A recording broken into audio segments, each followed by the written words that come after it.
ના વડીલોમાં મને જે શીખવાનું મળ્યું કે કદાચ આર્થિક રીતે એ વખતે આજના જેવી સ્થિતિ નહીં હોય, પરંતુ એ વખતે જે હતું સંપ હતો, એ થરાવડાનો સંપ ખરેખર મને લાગે છે અમારું તો એક જ ગઢવીનું ઘર, એક જ ઈસોદાનું ઘર, પરંતુ એને ભાઈ જેમ રાખ્યો હતો. અને સંપ હતો, એ વડીલોએ જે સંપ બતાવ્યો, એ સંપનું પરિણામ, એમની મહેનતનું પરિણામ આજે તમે બધા ભોગવી રહ્યા છો. અને એ જો ભોગવી રહેતા હો તો મારી એક જ વિનંતી છે કે આપણે આ બહુ જ પરિશ્રમ પછી આપણે ધીરે ધીરે પ્રગતિને પામ્યા છીએ, તો આ પ્રગતિ જળવાય અને એ પ્રગતિ જાળવવી આપણી ફરજ છે. અને એ પ્રગતિ જાળવવા માટે આપણા ઇતિહાસનો આપણે કોઈ દિવસ વિસ્મૃતિ કરવી ન જોઈએ. આપણો જે સંસ્કાર છે, આપણે જે પરિવારમાંથી આવે છે, એને હંમેશા યાદ કરજો. આપના ગામને હંમેશા યાદ કરજો. ઘણી વખત ઘણા ગામો હોય છે કે બારે ગયા સુખી થયા પછી ગામને ભૂલી જઈએ, પણ મને આજે છે કે આજે લગભગ આખા 80-90 પરિવાર હશે આપણા ઘરોના થરાવડાના, બધા જ લગભગ આજે અહીંયા હાજર છે. અને આ ગામ આપણું છેવાડાનું હતું. અહીંયા બસ પણ નથી આવતી.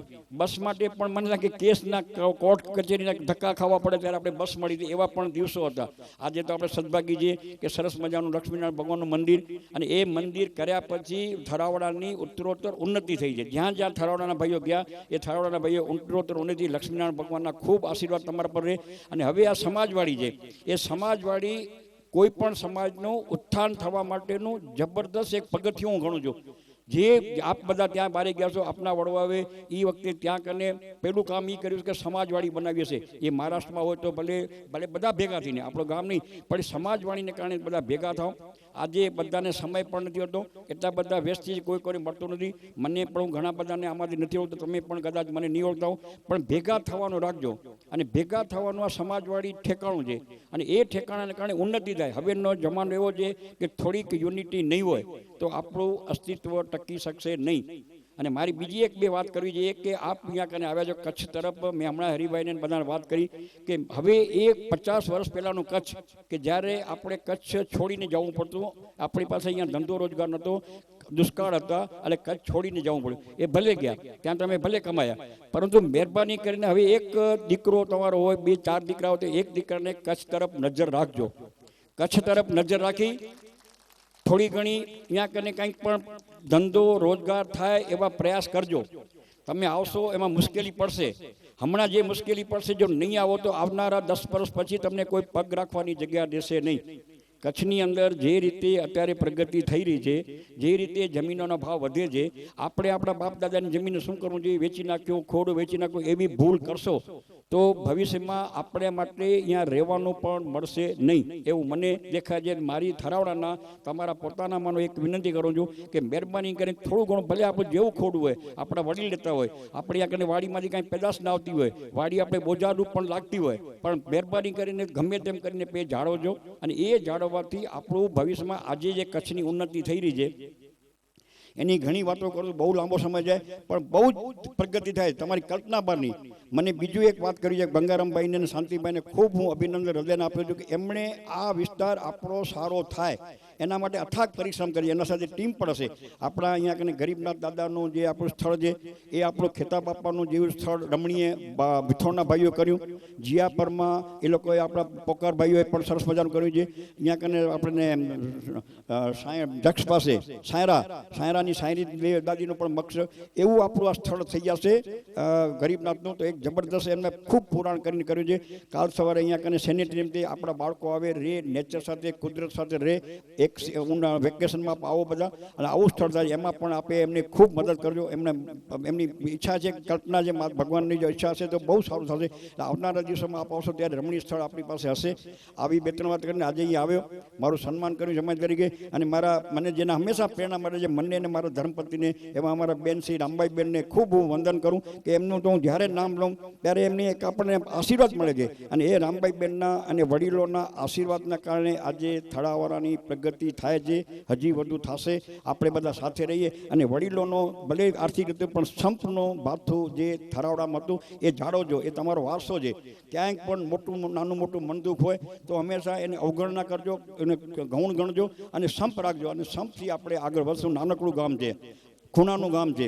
ખૂણાના ગામની ઘણી ઘણી તકલીફો હતી, પણ હવે તે તકલીફ લઈને આજે આ થરાવડા ખૂબ આગળ વધવાનું છે. અહીંયા બાજુમાં જ ધીણોધરનું સ્થાન છે. રણની અંદર કોઈ જાતું નહીં. એ રણની અંદર નરેન્દ્રભાઈ મોદીના આવે પછી આખું રણોત્સવ થાય છે. અમિતાભ બચ્ચન જે અમને કચ્છ નહીં દેખા તો કુછ નહીં દેખા. તો આપણામાંના કચ્છના પણ ભાઈઓને ઘણી વખત આપણા છોકરા કચ્છ આવતા હોય કે કચ્છમાં શું જવું, ત્યાં તો દુકાળ છે ને તડકો છે ને કાંઈ વળે નહીં ને સરે નહીં, એવી બધી નકામી વાતો કરવામાં આપણે રહી જશું. બસમાં એક વખત ફૂલ થઈ જશે પછી બસમાં જગ્યા મળશે નહીં, અને એ ફૂલ થઈ જાય એના પહેલાં બસમાં જગ્યા કરજો. ને કે એક વખત ટ્રેન ચૂકી જાય તો ટ્રેનમાં પછી કોઈ બેસવા નહીં દે. એટલે જેવું છે એવું આપણું કચ્છ છે. અને અહીંયા રણની અંદર 1,000 કરોડ 2,000 કરોડના કારખાના થયા છે. આપણે અહીંયાથી જઈને બહાર જઈએ છીએ ત્યાં થોડા ઘણા શાંતિથી એમાં શાંતિથી, પણ આપણી બાજુમાં અહીંયા આપણે હાજીપીર છે, અહીંયાથી આપણે થારી જઈએ, ફુલાવ જઈએ, જટાવીરા, થરાવડા, એ બધું જ વિસ્તાર જબરદસ્ત ડેવલપ થવાનો છે. અને એ ડેવલપ થાય એમાં પણ ક્યાંક ને ક્યાંક તમે ગોતજો. આજે તો આપણા લક્ષ્મીનારાયણનું કેન્દ્ર બહુ મોટું થઈ ગયું દેશલભરમાં. ભગવાનની દયા આખા વર્લ્ડમાં મને લઈ ગયું કેન્દ્ર બન્યું છે. ઉમિયા માતાનું ધામ પણ સારું છે. એટલે આપણે બધા ઉમિયા માતાના ભક્તો, ઉમિયા માતાના સંતાન, અને આપની બહુ જ પ્રગતિ થાય એવી ખરેખર અંતરપૂર્વકની મારી શુભેચ્છાઓ બધાને. મારું સન્માન કરું એના માટે અભિનંદન. મારી મિસિસને ઘરવાળીને આવું હતું પણ તબિયત નાદુરસ્ત ન હોય. તમને બધાને એમણે ખૂબ ખૂબ હૃદયપૂર્વકના જય માતાજી કીધા છે. આજે આવત પણ, અને મને ગઈકાલે પણ આવું હતું પણ મોડું થઈ ગયું. ભીખુદાનભાઈ આવ્યા હતા, મારા ખૂબ સારા સ્નેહી છે, અમારું નાતનું ઘરેણું છે, અને એને તમે કાલે સાંભળ્યા હશે. અને આજે આ ફરીથી જોઈને આવા નવા રૂડા પ્રસંગ 2 વર્ષે 3 વર્ષે આપણને કોઈક ને કોઈ પ્રસંગે ભેગા થઈ એવું કરજો. આજે જે પ્રસંગ ગોત્યો 50 વર્ષ પછી ફરીથી આપણે આવો તો આનંદ. આજે દીકરીઓ આપણે આવીએ છીએ, જમાઈ આપણે આવ્યા, આપણા છોકરાઓ નવી પેઢી આવી છે જે કદાચ આ વાતોથી અજાણ હશે. આપણો અહીંયા વમરા પંડા ટીબા માટે પણ આપણે કેસો લડ્યા હતા. વમરા પંડા ટીમડો પણ એક ગામ ભેગું થઈને અહીંયા ખાલી એક હોય કે પુષ્પદાન લડે છે કે અમારો કોટડાના વડુભાઈ લડે, તો બધા જ પટેલ ભાઈઓનો સાથ સહકાર, એ જે કરે એ કબૂલ. આ જાતની આપણી એકતા હતી. અને એક ભાઈચારામાં રહેતા ભાઈ બધા અમે બધા સાક્ષી મોટા મોટા હશે, નાના કદાચ આ બધી વાતો ખબર નહીં હોય. પણ ફરીથી તમને બધાને હૃદયપૂર્વકના મારા જય ઉમિયામાં, જય માતાજી. ધન્યવાદ પીએસ સાહેબ. તમે જે અમને કહ્યું એ પ્રેરણા સ્ત્રોત છો તમે, એમાંથી પ્રેરણા લેશું. ખૂબ ખૂબ ધન્યવાદ. હવે તમે જે પુષ્પદાનભાઈએ વાત કરી કે ગામને ભૂલશો નહીં, આ અમારી જન્મભૂમિ છે. લગભગ નિયાણીઓ 95% હાજર છે, અને જમાઈ રાજાની 85% હાજરી છે. અને લગભગ અમારા અમદાવાદ ઝોનમાંથી 100% હાજરી છે, અને મહારાષ્ટ્ર ઝોનમાંથી 100% હાજરી છે. એટલે ટોટલ કહું તો 95% અમારી હાજરી છે. પરીક્ષાઓ અર્થે કોઈ સ્ટુડન્ટ રહી ગયા હશે, બાકી અમે જન્મભૂમિને તો નહીં જ ભૂલીએ. અને અમારો નાનો મોટો ધંધો હશે નહીં હોય, પણ વતનમાં અમે મકાન તો જરૂર રાખીએ છીએ. અમે અમારી ખેતરવાડીઓને કોઈ દિવસ વેચતા નથી, ભાગીતી આપી દઈએ છીએ. અને અત્રેથી હું તમને ખાતરી આપું છું કે અમે કોઈ દિવસ વતનને નહીં ભૂલીએ.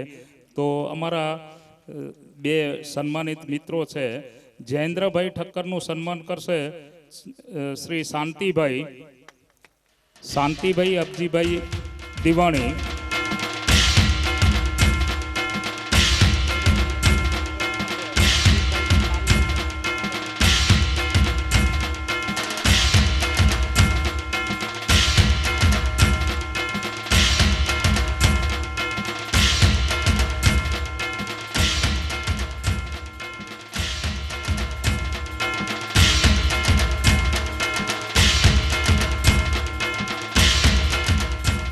પીએસ સાહેબ, આ અમારો તાદસ્ય દાખલો છે. આનો જન્મ નથી અહીંયા, ખાવડા જન્મ છે, પણ એની કર્મભૂમિ હતી. પણ તો પણ આ ભૂમિને નથી ભૂલ્યા.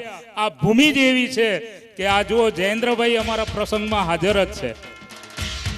તો હવે શ્રી મુરબી વડીલ છે, લખધીરભાઈ ગઢવીનું સન્માન કરશે શ્રી છગનભાઈ વીરજીભાઈ છાબૈયા. સૂર્યનારાયણ બોર્ડ બહુ ક્રોધિત થયા છે, ભૂખ પણ લાગી હશે.